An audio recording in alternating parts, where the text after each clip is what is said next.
Very impressive. He must have done a good job. He got elected. We got him over the finish line. Got him over the finish line. Yeah. What do you think was the reason he didn't win re-election, other than liberals hated him and they were all crazy about it? I think COVID had a lot to do with it. I do, because exactly. Yes, he was not able to go out and rally the people the way that he generally would have. I think also there was, in all candor, I wish he had been a little bit more deliberate in his communication style. He didn't need to be as confrontational in the second go. Everybody knew about it. I think he knew. I think he would have concentrated on a positive message about his accomplishments and what had been done, and to highlight the 48 years that Biden had been in government, nothing had changed.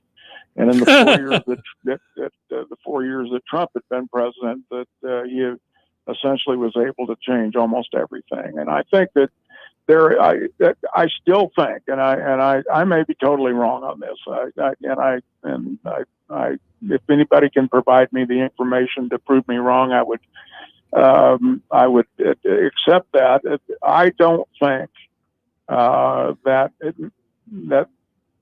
the glitterati of the Republican Party wanted him to win.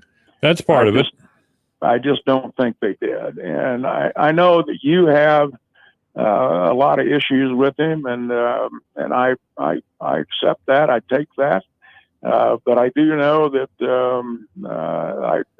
I think that this country would be on a much different trajectory right now coming out of COVID, if Donald John Trump were president as opposed to Joe Biden. First of all, COVID did win the presidency for Joe Biden. He sat in the basement the whole summer, as you recall. Yeah, yes, he did. And the Democrats just hammered COVID and ridiculing Trump for what we now know is true, that he kept saying, and he said on more than one occasion, that COVID-19 came from a lab in Wuhan. Well, all the woke media and all the woke people, and I don't even really know what that means. They seem unconscious to me. Either. They seem unconscious to me, but the COVID beat Donald Trump. There's no doubt.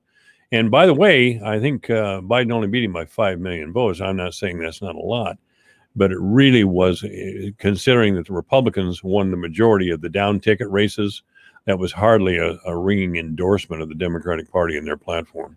Well, I think that that the way things, because of COVID, the way things panned out with the way votes were cast, I think that there was enough suspicious votes out there. And again, maybe I'm plumbing the conspiracy theories a little deeply today, but I do think that there were opportunities to harvest votes like none other. Now, let me give you an example.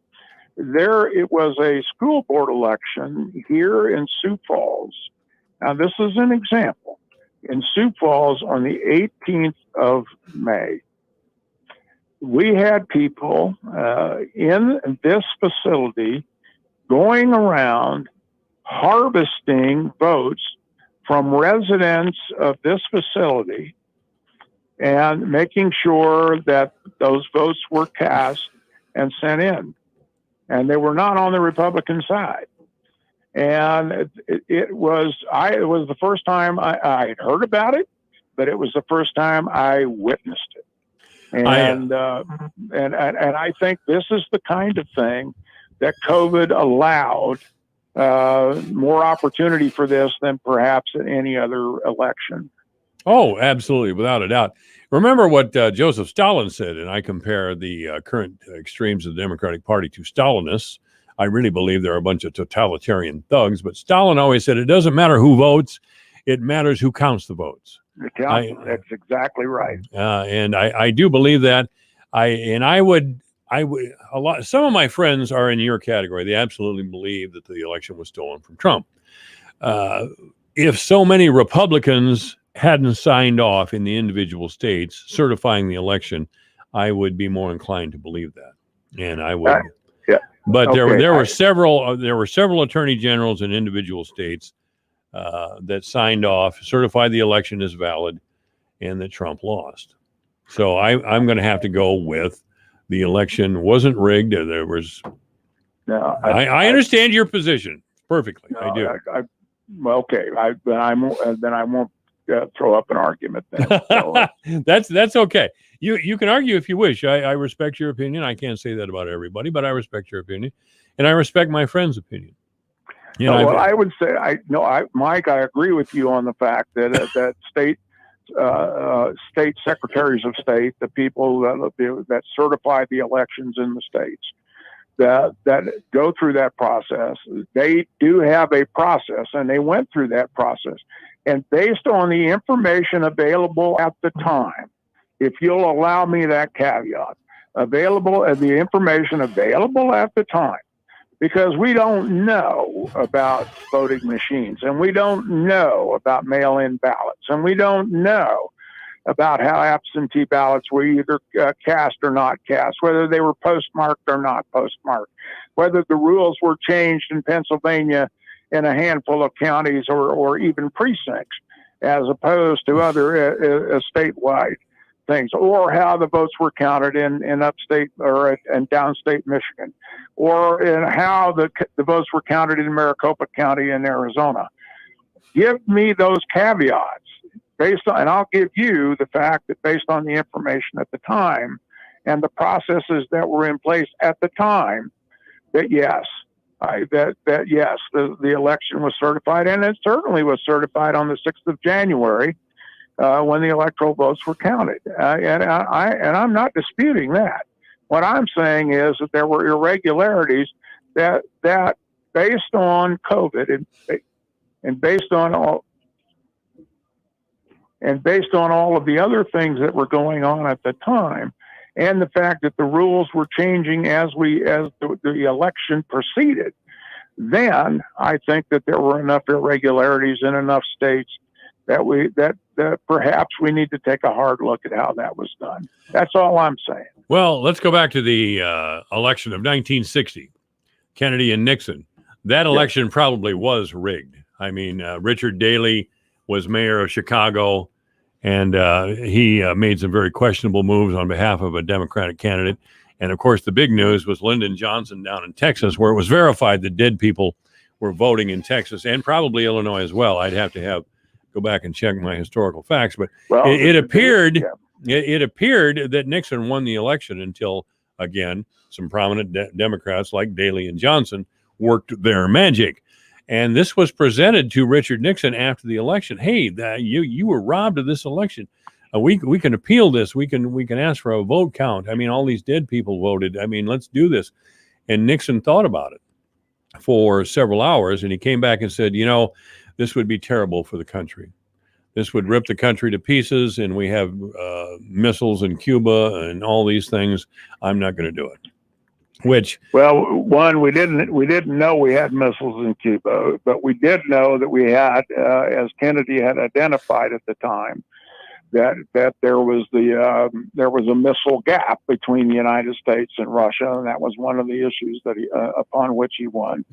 But the other part of this was there was not a dime's bit of difference between Richard Nixon and John Kennedy, and John Kennedy would have been, as was proven during his presidency, that he was the one that proposed tax cuts, and he was the one that did go through all of the crises that we had there, and who knows what would have happened had he lived and gained a second term, but we don't know that.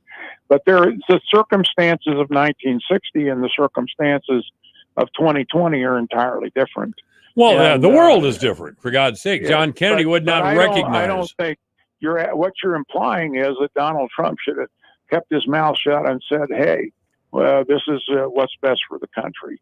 And I don't believe that. I don't. If there were irregularities need to be identified, because if there were irregularities in this election and we don't say anything about it, then there are going to be irregularities from here on, because people will get away with it and nobody will do it. And so this is the idea that I have, and what I tell people is that let's make sure that we have honest and fair elections.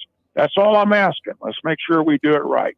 And that means that we don't change the rules in the middle as we're going forward, and we don't go out and harvest votes, and we do have voter ID, and we do the things that are important to ensure that we have fair and free elections.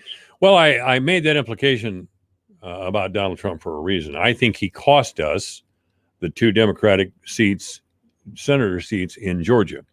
I think he would have kept his mouth shut. We could have at least saved one of those seats, at least one for sure, maybe both of them.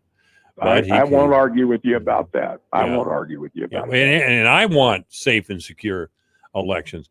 Hey, I believe in reason and debate, powerful reason, powerful debate, a search for the truth, not a search to see if your ideology will make you rich or not.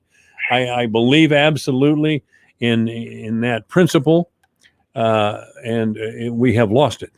We have lost the ability to speak plainly. Well, don't you think it's instructive, though, that 2 conservatives can sit and disagree on a particular topic and have a civil discussion about it in over the airways of the United States and central Iowa, and be able to have that discussion, and yet we can't seem to be able to have that discussion anywhere else. And to me, that is the utter shame of this nation right now. It is. The fact that, and I think, unfortunately, Mike, for a lot of people, is that they don't, I don't know what it is. I don't know if they don't have the courage, or they just don't want the confrontation, or if they just don't want to, but I would like for more people on our side to stand up for themselves, and to stand up for the country, and to stand up for the idea. And I really would like to see it out of our elected officials. And I honestly don't see it. I just do not. No, it's getting worse all the time. I mean, with all the Twitter and social media, that's amped it up. And of course, we have self-important people like Dan Rather.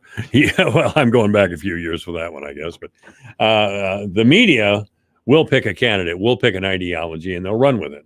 I mean, we talked about it a little bit earlier when we talked about Wuhan, China, and the media just all rolling their eyes and talking down their nose to everybody, and especially Trump. And it turned out they were bigly wrong. Bigly wrong. Bigly wrong. Bigly. And these are some of the most influential media voices in the country, and they were flat wrong. Yeah. And a little bit of research probably would have showed it that. But they let their biases and prejudice and emotions get in the way, and they shouted down any idea that this virus had in fact come from China. Well, the other part is that take a look at that China is itself a very closed country, and it's not the United States. It's not open. We can't go in and investigate. We can't have.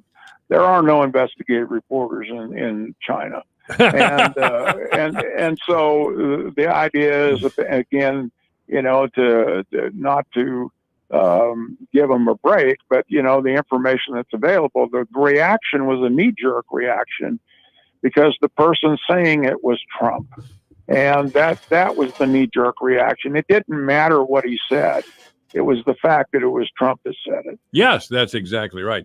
I subscribe to various newspapers, and the Washington Post is perhaps my favorite. They are the most they are the most ideologically slanted newspaper in the country, and they're a major newspaper in this country. And they're just twisted, but their writing is angry, suspicious, and paranoid, and arrogant all at the same time. The New York Times is a left of center newspaper; it's a liberal newspaper. There's no doubt. But at least they make an effort on occasion. Well, I also get the Wall Street Journal, by the way, which is a great newspaper. Well, I think the editorial part of the Wall Street Journal is pretty conservative, but I would say that a lot of their articles that they write sometimes are, depending on who writes them, I guess. But I would say they're more balanced than anywhere else. Barron's in general, that Barron's papers are balanced. I would say that that you're absolutely right. But my experience the most vicious people I've ever dealt with were out of CNN and the New York Times. I found even in some of the Washington Post reporters that were reasonable, and I would say that. But your characterization is accurate. I would say that you could make those assertions and support them. I would just say my own personal experience has been that the New York Times and CNN were the two most vicious, and the Washington Post treated me the better of the three, and so that was a very interesting thing. So, Sam Clovis has been our guest. Delighted to speak with you as always, Sam. Well, thanks so much, Mike, and I look forward to seeing you again next week. Oh, you will. This is AM 1400 KVFD, the voice of Fort Dodge. Finding great candidates to hire can be like, well, trying to find a needle in a haystack. Sure, you can post your job to some job board.